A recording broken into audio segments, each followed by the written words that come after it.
दोस्तों स्वागत है आपका अपने चैनल तैयारी जीत में। जैसा कि आप यहाँ पर देख रहे हैं कि आपकी जो कक्षा 7वीं की एडग्रेड अभ्यास पुस्तिका की यहाँ पर सामाजिक विज्ञान का कुछ सोल्यूशन रह गया था, उसका सोल्यूशन हम देखने वाले हैं यहाँ पर। तो पूरा देखेंगे यहाँ पर 132 पेज नंबर से 138 पेज नंबर का एडग्रेड अभ्यास पुस्तिका यहाँ पर जो छपी हुई है इसी प्रकार से आपकी दिखती है।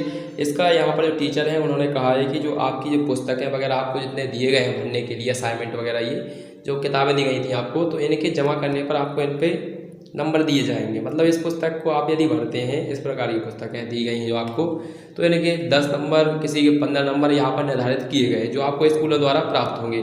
तो जब तक आप ये बुकें जमा नहीं करेंगे तो आपको नंबर प्राप्त नहीं होंगे, इसलिए आपको ये पुस्तकें पूरी भरना है और इन्हें अच्छे से जमा करना है। ठीक है, आइए तो जो आपके रह चुके हैं पार्ट उनको हम कंप्लीट करते हैं। यदि वीडियो अच्छा लगता है तो वीडियो को लाइक कर दीजिएगा, साथ ही साथ चैनल पर पहली बार आए हैं तो सब्सक्राइब करके जरूर जाना है। तो आइए वीडियो को शुरू करते हैं। यहाँ पर जो अध्याय दिया गया है इसका फर्स्ट दिया गया है, ये पेज नंबर आपको कहाँ पर मिलने वाला है, तो 132 पेज नंबर पर आपको मिलने वाला है। ठीक है, तो पेज नंबर आप अच्छे से देख लीजिएगा।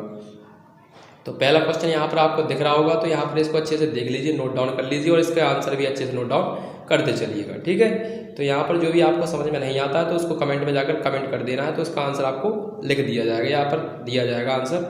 यहाँ पर ये पढ़ लिखा है, यहाँ पर ये कुछ नहीं लिखा हुआ है इसके बाद, तो इसे नोट डाउन ना करें। ठीक है, यहाँ पर यानी ये गलत है, यहाँ पर ये मिस्टेक नहीं करनी है आपको। इसके बाद आपकी कक्षा 7वीं के 8वीं के यहाँ पर आपको पेपर मिलने वाले हैं। ठीक है, शाम तक लगभग हो जाएंगे अपलोड, या फिर कल डाल दूँगा, मतलब यहाँ पर कल प्राप्त हो जाएंगे आपको। तो आप उनको भी अच्छे से नोट डाउन कर लीजिएगा और इससे आपको आइडिया हो जाएगा कि पेपर आपके किस प्रकार से होने वाले हैं 1 तारीख से। अगला क्वेश्चन देखते हैं, 5वां क्या है हमारा। तो ये रहा 5वां क्वेश्चन आपका। तो ये हमारा 5वां क्वेश्चन है, यहाँ पर ये गलत लिखा हुआ है, इसको आपको नोट डाउन नहीं करना है। यहाँ से लिखना स्टार्ट करेंगे आप नीचे से। इसके बाद अगला 6वां क्वेश्चन देखते हैं। तो ये रहा हमारा 6वां क्वेश्चन, इसको अच्छे से नोट डाउन कर लेना है आपको। देखते चलिए, यदि कोई डाउट है तो आप डाउट को आप पूछ सकते हैं। इसके बाद ये रहा हमारा 7 क्वेश्चन नंबर, अच्छे से नोट डाउन कर लीजिएगा। ये रहा हमारा 8वां क्वेश्चन का आंसर। 9वां क्वेश्चन देखते हैं, यानी इस पार्ट में केवल 8 ही क्वेश्चन थे। अभी हमारा पार्ट है कौन सा, सेकंड, स्वास्थ्य में सरकार की भूमिका। पहला है स्वास्थ्य से आपका क्या आशय है। तो स्वास्थ्य किसे कहते हैं, बीमारियों तथा घावों से मुक्त रहने की क्षमता को क्या कहते हैं, स्वास्थ्य कहते हैं। अगला क्वेश्चन दिया गया है सेकंड, बीमारियों से बचने के लिए हमें किस तरह की सुविधाओं की आवश्यकता होती है। तो ध्यान रखेंगे ये इस प्रकार की सुविधाएं आपको मिलनी चाहिए, एम्बुलेंस की, परीक्षण वगैरह इसकी मिलती रहनी चाहिए। प्राथमिक स्वास्थ्य केंद्र किसे कहा जाता है। तो जहाँ पर पहले नंबर पर का आपका इलाज स्टार्ट होता है उसी को हम प्राथमिक स्वास्थ्य केंद्र कहते हैं।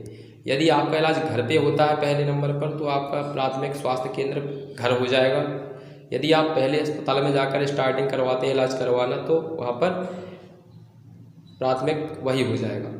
ये महंगा लिखा हुआ है, इसको अच्छे से नोट डाउन कर लीजिएगा। यहाँ पर ये महंगा लिखा हुआ है, ठीक है, इस प्रकार से लिखना है इसे, महंगी वगैरह इस प्रकार से लिखते हैं।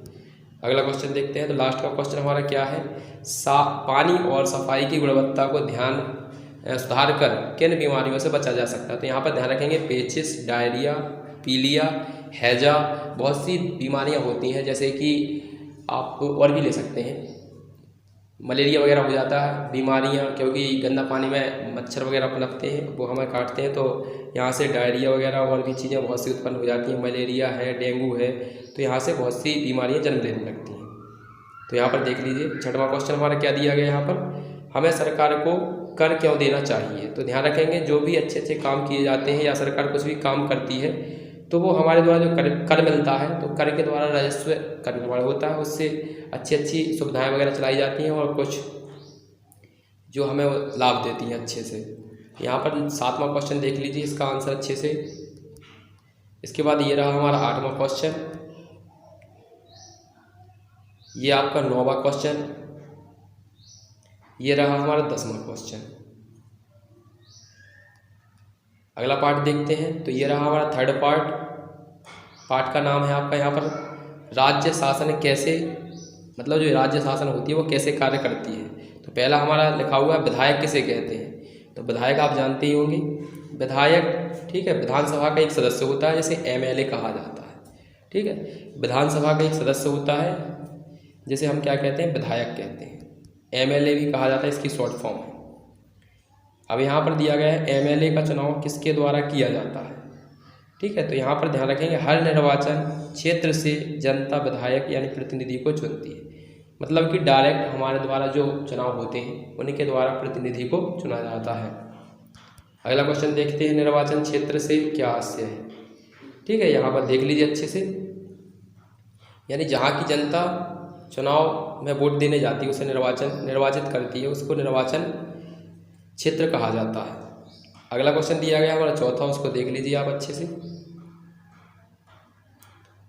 पांचवा क्वेश्चन देखते हैं, तो ये रहा हमारा फिफ्थ क्वेश्चन। अगला क्वेश्चन देखते हैं, यहाँ पर देखते चलिएगा। छठवां क्वेश्चन, सेवेंथ क्वेश्चन, आठवां क्वेश्चन, और ये यहाँ पर दिया गया है नौवां क्वेश्चन। तो इस नौवें वाले क्वेश्चन को अच्छे से पढ़ना है। यहाँ पर शिक्षकों की, ठीक है, यहाँ पर आपको की लिख देना है, ठीक है, ध्यान रखेंगे।